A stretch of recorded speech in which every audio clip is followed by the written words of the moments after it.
오늘 우리에게 주시는 하나님의 말씀은 창세기 4장 1절에서 10절까지의 말씀입니다. 구약 성경 5면에 있습니다.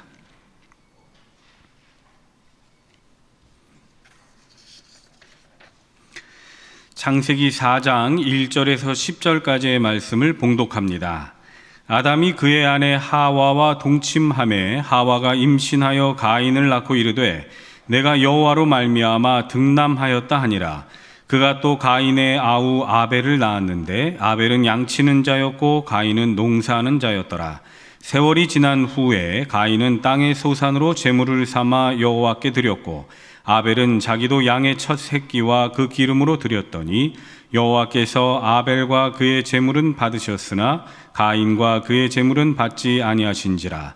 가인이 몹시 분하여 안색이 변하니 여호와께서 가인에게 이르시되 내가 분하여 함은 어찌 됨이며 안색이 변함은 어찌 됨이냐. 내가 선을 행하면 어찌 낯을 들지 못하겠느냐. 선을 행하지 아니하면 죄가 문에 엎드려 있느니라. 죄가 너를 원하나 너는 죄를 다스릴지니라. 가인이 그의 아우 아벨에게 말하고 그들이 들에 있을 때에 가인이 그의 아우 아벨을 쳐 죽이니라. 여호와께서 가인에게 이르시되 내 아우 아벨이 어디 있느냐. 그가 이르되 내가 알지 못하나이다. 내가 내 아우를 지키는 자니이까. 이르시되 내가 무엇을 하였느냐. 내 아우의 핏소리가 땅에서부터 내게 호소하느니라. 아멘. 2015년 3월 24일 142명의 승객과 6명의 승무원을 태운 점원 윙스 9525편의 항공기는 스페인 바르셀로나를 출발하여서 독일의 뒤셀도르프로 운항을 하고 있었습니다. 그런데 프랑스와 독일 경계상의 알프스 산맥을 넘던 중에 갑자기 연락이 두절이 되었고 얼마 지나지 않아 여객기는 추락해 전원 사망에 이르게 된 것입니다. 프랑스와 독일 당국은 점원 윙스의 사고 원인을 조사하던 중 이 사고는 고의에 의한 것이라고 밝혔는데요. 블랙박스를 통해 확인한 결과 부기장의 자살 비행이라고 발표를 한 것입니다. 당시 부기장의 이름은 안드레아스 루비츠. 평소 탈진 증후군과 우울증을 앓았던 루비츠는 자신의 상태를 항공사에 알리지 않고 여객기가 추락하던 그날까지도 부기장으로서 비행기를 운행하였던 것입니다. 그는 기장이 화장실에 가기 위해 선실을 벗어난 틈을 타서 선실 문을 잠그고 자신이 비행기를 운행했습니다. 화장실에서 돌아온 기장은 문을 열려고 했지만 열리지 않자 문을 부수려고 했는데도 소용이 없었습니다. 부기장 루비츠는 아무리 소리를 질러도 대답하지 않았고 결국 얼마 지나지 않아 비행기는 알프스에 그대로 곤두박질 치고 맙니다. 이 일은 많은 사람들에게 큰 충격을 안겨주었고 인간의 심리를 연구하는 사람들은 루비츠가 왜 그런 극단적인 행동을 했을까를 생각했습니다. 아마 루비츠는 자신의 전부와도 같았던 이 비행을 우울증이라는 병 때문에 못하게 될까봐 점점 더 불안해졌을 겁니다. 왜냐하면 그에게 있어서 비행을 한다는 건 자신이 살아있음을 확인하는 일이었기에 자신의 목숨과도 같이 여겨졌기 때문입니다. 루비츠에게 있어서 비행을 못한다는 건 곧 자기 존재의 소멸을 의미했습니다. 어떤 심리학자는 자신의 존재가 소멸된다는 느낌이 들 때 가장 빠르게 자신의 존재를 확인하는 방법은 바로 폭력이라고 말했습니다. 즉, 폭력은 자기 존재감을 극대화시키는 가장 확실한 방법이지요. 그는 폭력, 그것도 절대로 해서는 안 되는 자살 비행을 통해 온 세계에 자신의 존재를 드러냈고 자기를 극대화시켰던 겁니다. 그러나 그로 인해 희생된 사람들과 유가족들은 얼마나 애통하고 억울하겠습니까? 우리는 오늘 폭력을 통해 자기의 존재감을 확인하는 한 사람, 그리고 그러한 폭력으로 인해 억울한 죽임을 당하는 한 사람을 만날 수 있습니다. 하나님 앞에 범죄하여 실낙원한 아담은 하와와 동침하여 두 아들을 낳습니다. 첫째는 가인, 둘째는 아벨이었습니다. 그들은 아담과 하와가 보기에 듬직한 아들로 성장하였습니다.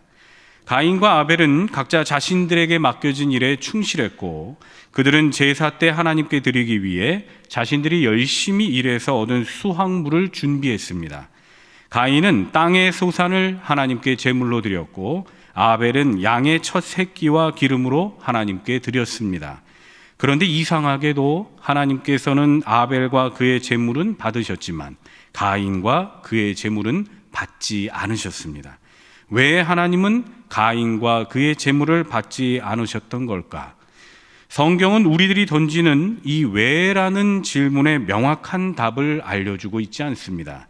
그래서 아직까지도 이 부분과 관련하여 사람들마다 저마다의 해석이 나오고 있는데요. 문제는 그 다음입니다.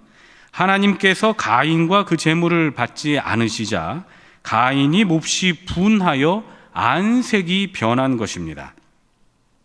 여기에서 안색이 변했다는 이 말씀은 원어로 보면 단순히 분하다는 의미를 넘어서서 진노하다, 미치다, 한탄하다는 의미를 지니고 있습니다. 즉 가인의 정신 상태가 이미 정상적인 범위를 넘어섰다는 의미입니다. 그의 그러한 마음 상태는 얼굴로 바로 드러났습니다. 안색이 변한 것이죠.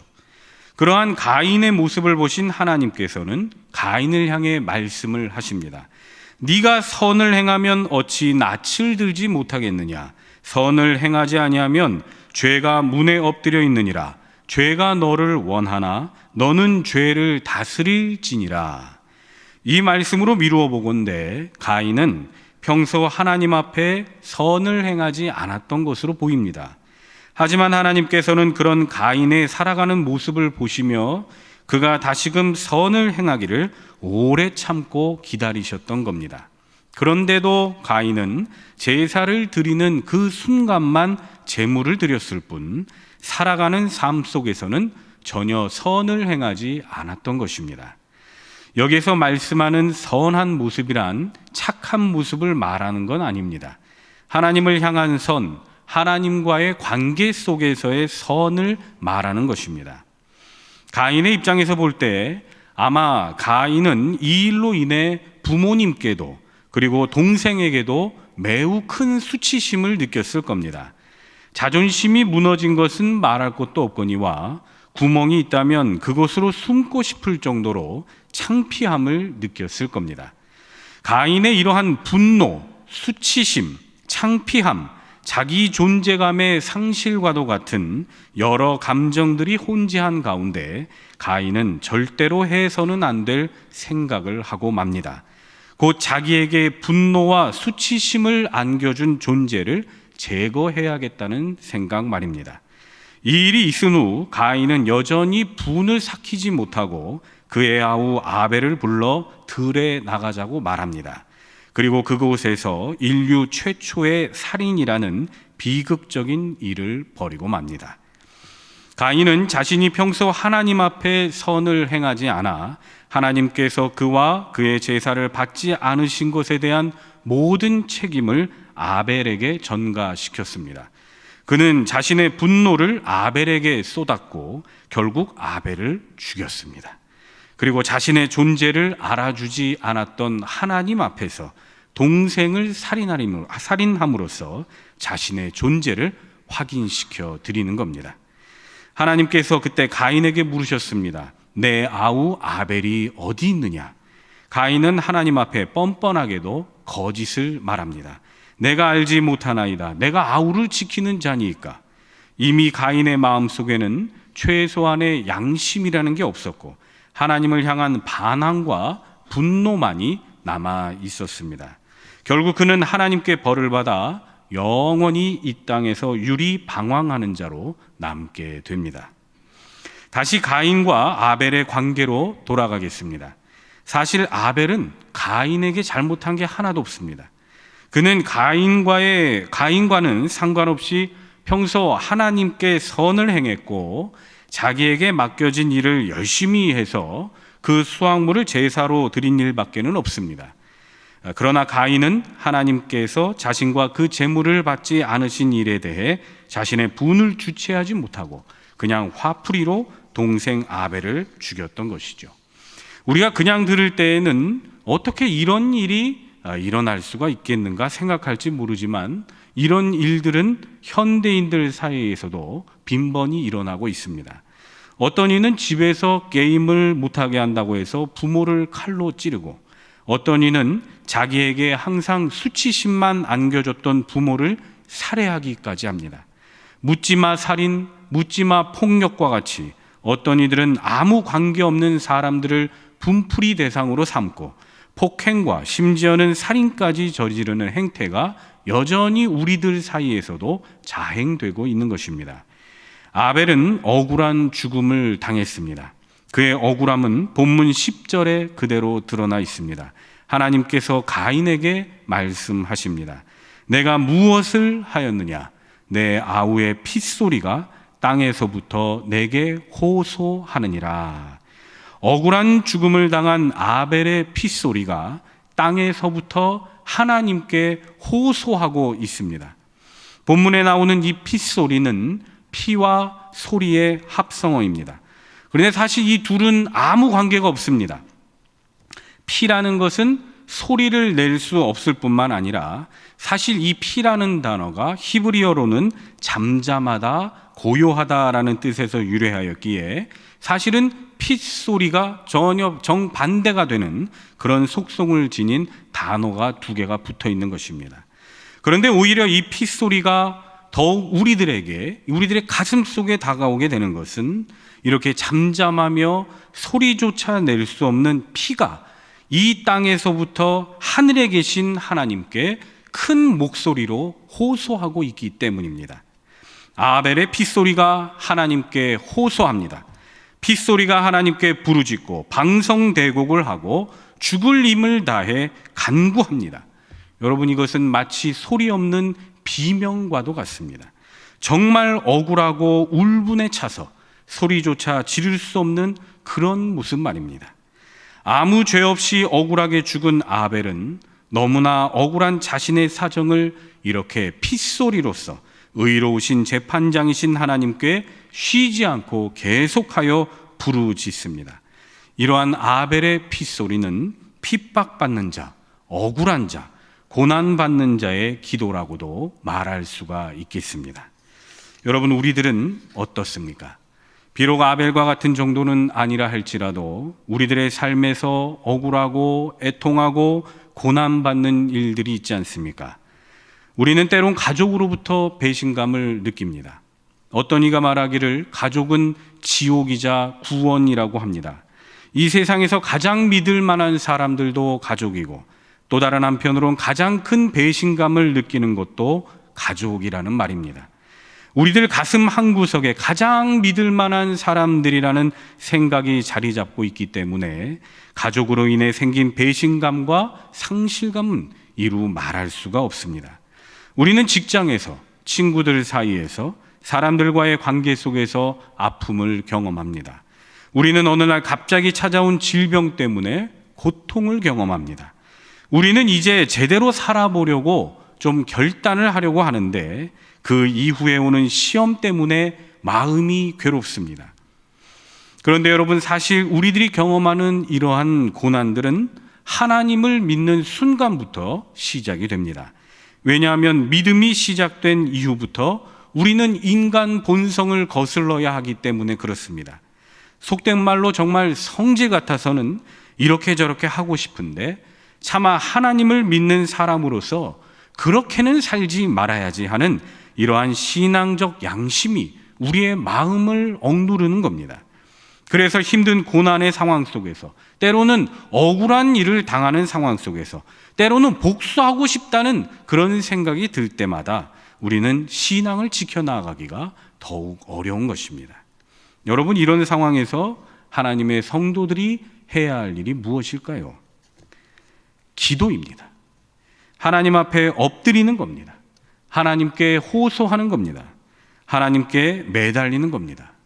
어떤 문제를 해결함에 있어서 기도는 믿음 없는 자들이 볼 때에는 가장 소극적인 행위처럼 보일지 모르지만 믿는 자들에게 있어서는 가장 적극적인 행동입니다. 기도는 믿지 않는 자들에게는 아무 능력이 없지만 믿는 자들에게는 이 산을 옮겨 저쪽으로 옮길 수 있을 정도의 능력이 있습니다. 하나님께서는 믿는 자들의 호소를 결코 외면치 않으십니다. 신원하시는 우리 하나님께서 반드시 갚아주시고 의로우신 재판장이신 우리 하나님께서 다 들어주십니다. 다만 우리들이 준비해야 할 게 있습니다. 먼저는 하나님과의 관계를 바르게 해야 합니다. 오늘 살펴본 가인의 모습을 우리는 반면교사 삼을 수 있습니다. 가인의 삶은 하나님 보시기에 그야말로 엉망진창이었습니다. 하나님은 가인이 선을 행하길 원하셨습니다. 하나님은 항상 자신과 동행하길 원하셨고 죄에 빠지지 않기를 바라셨습니다. 그러나 가인은 그러한 하나님의 기대를 저버리고 악을 쫓아 살았습니다. 결국 하나님께서는 그러한 가인과 제물을 받지 않으셨죠. 우리가 이 말씀을 통해 또한 알 수 있는 건 하나님께서 원하시는 건 제물이 아니라 바로 나라는 겁니다. 내가 어떤 사람이냐, 내가 어떤 삶을 살고 있느냐, 내가 어떤 믿음을 소유하고 있느냐, 우리 하나님은 바로 나라는 이 한 사람에게 주목하신다는 겁니다. 그러기에 하나님과의 관계가 바르게 서지 못한 자의 기도 예배는 하나님께서 받지 않으십니다. 그러기에 우리들의 삶을 정비해야 합니다. 무엇보다 하나님과의 관계를 정비해야 합니다. 우리는 그것을 다른 말로 회개한다 말합니다. 진정한 돌이킴, 진정한 회개를 통해 하나님과의 관계를 다시 정립하면 분명 우리 하나님께서 우리의 기도를, 우리의 예배를 받으십니다. 여러분 기억하십시오. 하나님과의 관계를 바르게 한 사람, 즉 의인의 간구는 역사하는 힘이 큽니다. 둘째로 우리는 기도할 때 믿음으로 간구해야 합니다. 마가복음 10장에 보면 바디메오라는 맹인이 등장합니다. 그가 주님께 간구합니다. 주님, 나의 눈을 고쳐주소서. 바디메오의 간청을 들으신 우리 주님께서는 그를 돌아보시고는 이렇게 말씀하십니다. 가라, 내 믿음이 너를 구원하였느니라. 마태복음 8장에 한 백부장이 예수님께 간청을 합니다. 주님, 제 하인이 중풍병으로 몹시 괴로워하고 있습니다. 좀 고쳐주십시오. 그의 간구 소리를 들으신 우리 예수님은 내가 고쳐주마 하고 길을 나서시는데 백부장은 주님 말씀만 하시옵소서. 그러면 제 하인이 낫겠습니다 라고 말하며 주님을 막아섭니다. 그러자 우리 주님께서 백부장에게 이렇게 말씀하십니다. 가라, 내 믿음대로 될지어다. 마태복음 9장에 12년 동안이나 혈루증을 앓던 여인이 예수님의 겉옷가를 만졌습니다. 그 여인의 마음에는 예수님의 겉옷만 만져도 구원을 받을 수 있겠구나 하는 믿음이 있었던 겁니다. 그런 믿음으로 겉옷가를 만진 여인을 향해서 예수님은 이렇게 말씀하셨습니다. 따라 안심하라. 내 믿음이 너를 구원하였느니라. 아멘. 여러분 중요한 게 뭡니까? 믿음입니다. 내가 나을 수 있다는 믿음, 내 가정이 회복할 수 있다는 믿음, 내 남편이, 내 아내가, 내 아버지가, 내 어머니가 이 병마로부터 승리할 수 있다는 믿음, 나의 자녀들이 옳은 길로 갈 수 있다는 믿음, 그 믿음이 중요한 것입니다. 여러분 기억하십시오. 믿음의 기도는 병든 자를 구원합니다. 끝으로 우리는 기도할 때 전심으로 구해야 합니다. 시편 119편 2절 여호와의 증거들을 지키고 전심으로 여호와를 구하는 자는 복이 있도다. 아멘.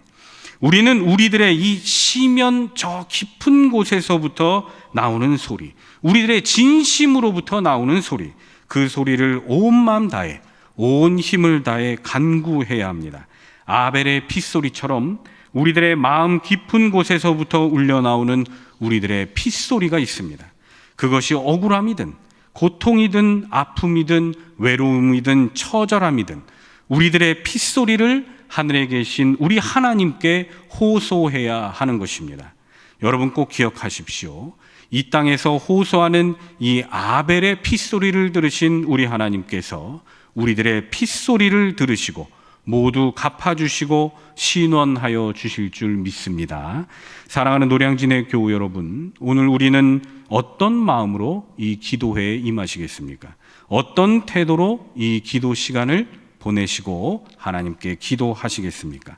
바라오고 원합기는 이 시간 함께 기도하는 모든 기도자들의 심령 가운데 우리 성령께서 함께 임재하여 주셔서 주님께 회개하고 믿음으로 간구하고 전심으로 기도하는 귀한 기도의 시간이 되기를 주님의 이름으로 축원합니다. 기도하겠습니다. 언제나 우리의 삶을 돌아보시며 우리를 위해 사랑을 베풀어 주시는 주님, 이 시간 함께 모인 우리 노량진의 교우님들과 제가 그동안 마음에 담아두었던 기도를 합니다. 우리들의 회개를 받아주시고 우리들의 믿음의 간구를 들어주시고 우리들의 마음 깊은 곳에서부터 울려오는 소리를 들어 주시옵소서. 모든 해결은 하나님께 있다는 믿음으로 나아가게 하시고 전심으로 기도할 수 있게 성령님 인도하여 주시옵소서. 예수님의 이름으로 기도드립니다. 아멘.